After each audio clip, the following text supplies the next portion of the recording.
اپنی جان بچانے کے لیے اس قدر خوف زدہ تھے اور بھاگ رہے تھے. ایک خاتون جو ہے اس نے بتایا کہ میں اپنے بچوں کے ساتھ سیٹوں کے نیچے چھپ گیا اور مجھے یوں لگ رہا تھا میری زندگی کا آخری دن ہے. سمجھ نہیں آ رہی تھی کہ فائرنگ ہو کہاں سے رہی ہے. جب گاڑیاں ایک علاقے سے بھاگ کے آگے پہنچتی تھیں تو اگلے علاقے سے فائرنگ شروع ہو جاتی تھی. مورچہ بند اور مکمل پلاننگ کے ساتھ یہ اٹیک کیا گیا ناظرین. اور اس میں ناظرین جو 3 علاقے تھے اس میں مندوری کا علاقہ پہلے، اس کے بعد بھگن کا علاقہ اور اچھاد کا علاقہ. ناظرین یہ وہ اکثریتی علاقے ہیں جہاں پر پہلے بھی پارا چنار کے لوگوں کے ساتھ جو ہے وہ فرقہ وارانہ قسم کے جھڑپیں ہو چکی ہیں. اب ہوا یہ کہ ایک علاقے سے جو یہ گاڑیاں نکلی ان کے اوپر فائرنگ ہوئی. یہ ابتدائی طور پہ مندوری کا علاقہ تھا، پھر بھگن کے علاقے میں ان کے اوپر فائرنگ ہوتی ہے، پھر اگلا علاقہ جو ہے وہ اچھاد کا ہے وہاں پہ فائرنگ ہوتی ہے. یعنی کہیں پہ بھی جائے پناہ نہیں تھی اور بڑی تعداد میں لوگ زخمی ہیں. ناظرین بتایا جا رہا ہے کہ 100 کے قریب لوگ ہیں جو شہید ہو چکے ہیں.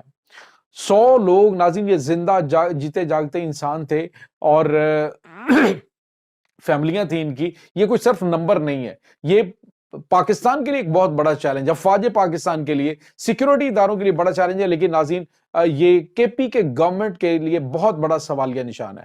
کیا علی امین گنڈا پور کی ذمہ داری صرف اور صرف جو تحریک انصاف کے لیے لوگ اکٹھے کرنا، ان کو پیسے دینا، دیگر معاملات کو چلانا اور وہاں پہ محفلیں کرنا، یہی اس کی ذمہ داری ہے؟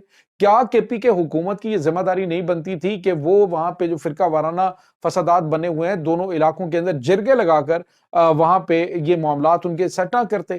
کیا ان کی ذمہ داری نہیں بنتی تھی؟ تو ناظرین مجرمانہ قسم کی خاموشی جو ہے کے پی کے گورنمنٹ کی جانب سے یہ اختیار کی گئی. اس کے بعد جب اس طرح کے واقعات ہوتے ہیں اس کے بعد اس کی ذمہ داری سیکیورٹی فورسز پہ ڈال دی جاتی ہے. لیکن ناظرین حقیقت یہ ہے کہ اس سارے واقعے کے اندر جو ذمہ داری ہے وہ ڈیفینیٹلی گورنمنٹ کے پی کے گورنمنٹ ان کے اوپر بھی عائد ہوتی ہے. اور دوسری رہی بات کہ دہشت گردی جو ہے وہ ڈیفینیٹلی پاکستان کا ایک بہت بڑا مسئلہ ہے. حالیہ دنوں کے دوران جس طرح سے دہشت گردوں کی جانب سے حملے کیے گئے ہیں وہ افسوسناک، اور دشمن کی جانب سے کسی وقت بھی کچھ کیا جا سکتا تھا. لیکن ناظرین سہولت کاری ہو رہی ہے. جو ضلع کرم ہے وہاں پہ اپر اینڈ لوور کرم کے علاقے کے اندر آپ کو پتا ہے کچھ عرصہ پہلے جب فوج کی جانب سے آپریشن شروع کیا گیا تو لوگ جو ہے وہ فوج کے پیچھے بھاگ پڑے تھے اور بڑی انہوں نے ویڈیوز جاری کی تھی. تو میں نے آپ کو بتایا تھا یہ وہ علاقہ ہے جہاں پہ لوگوں کو گاڑیوں سے نکال کر ان کی شناخت دے کر، شناختی کارڈ دے کے یہ شیعہ اس کو قتل کر دیا جاتا ہے. آپ اندازہ لگائیے کہ اتنی کہیں پہ ہوتی کہ ایک ریاست کے اندر جو ہے وہ الگ سے ریاست بنائی گئی ہو اور سیکیورٹی ادارے جو ہیں وہاں پہ کچھ نہ کر پا رہے ہوں اور جو کے پی کے گورنمنٹ ہے وہ اس نے اپنی جو ذمہ داری ہے وہ ادا نہیں کی. تو ناظرین یہ بہت بڑے بڑے سوالات ہیں، بڑے دکھ دینے والے مناظر، اور افسوسناک جو مجھے چیز نظر آتی ہے وہ پاکستانی میڈیا کی صورتحال ہے. 21 دن تک ناظرین اس پورے علاقے کے اندر کچھ بھی نہیں ہوا تھا.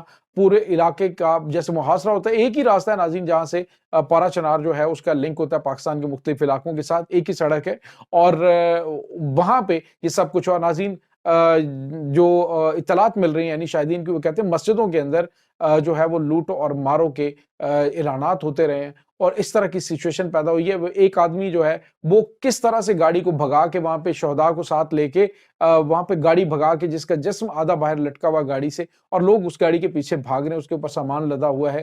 تو کس قسم کے ہم مسلمان ہیں، کس قسم کا یہ پاکستان ہے، کس طرح کے حالات پیدا ہو چکے ہیں. خوف آنے لگ پڑا ہے ناظرین اس طرح کی سچویشن کے اندر کہ آخر بنے گا کیا.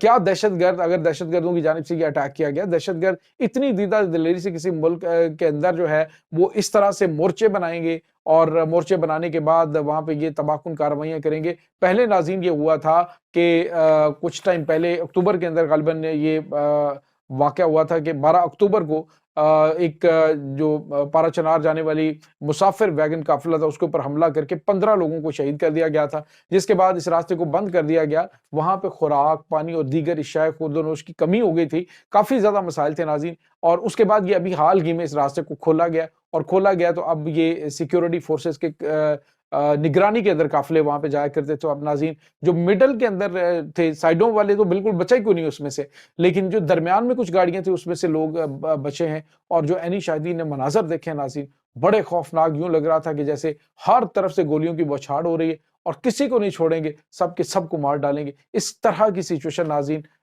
پیدا ہو چکی تھی۔ آخر یہ ذمہ داری کس کی بنتی ہے؟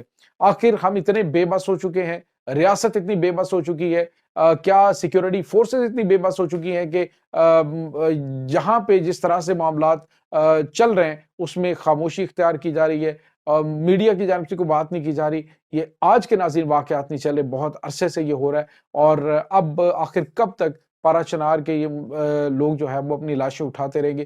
دونوں طرف جو فرقہ وارانہ فسادات پھوٹے ہیں اس کو ختم کروانا کس کی ذمہ داری بنتی ہے؟ کہ ریاست کی؟ کیا یہ پاکستان کی جو فیڈرل گورنمنٹ ہے اس کی ذمہ داری بنتی ہے، یا کے پی کے گورنمنٹ ہے اس کی ذمہ داری بنتی ہے؟ کیا یہ سیکیورٹی فورسز کی ذمہ داری بنتی ہے؟ اس چیز کے بارے میں کمنٹ ضرور کیجیے گا۔ اس تمام صورتحال کے بارے میں آپ کا کیا کہنا ہے؟ کمنٹ سیکشن میں اپنے خیالات کا اظہار ضرور کیجیے گا، اور ہماری دعا ہے کہ اللہ تعالیٰ پاکستان کو محفوظ رکھے دہشت گردی سے، فرقہ وارانہ فسادات سے، لسانی اور صوبائی تعصبات سے پاکستانیوں کو ایک لڑی میں پرو کے رکھے اور پاکستانیوں کی حفاظت فرمائے اللہ رب العزت۔ اور ناظرین، ہمیں آپس میں اتفاق و اتحاد سے، محبت کے ساتھ رہنے کی توفیق عطا فرمائے، اور پاکستان کی مسلح افواج کو پاکستان ان دہشت گردوں کے خلاف جو کارروائیاں کی جا رہی ہیں اس میں کامیابیاں عطا فرمائے، آمین ثم آمین۔ انشاءاللہ ملتے ہیں ایک نئی ویڈیو میں، تب تک کے لیے اپنا بہت سارا خیال رکھیے گا۔ اللہ وارث۔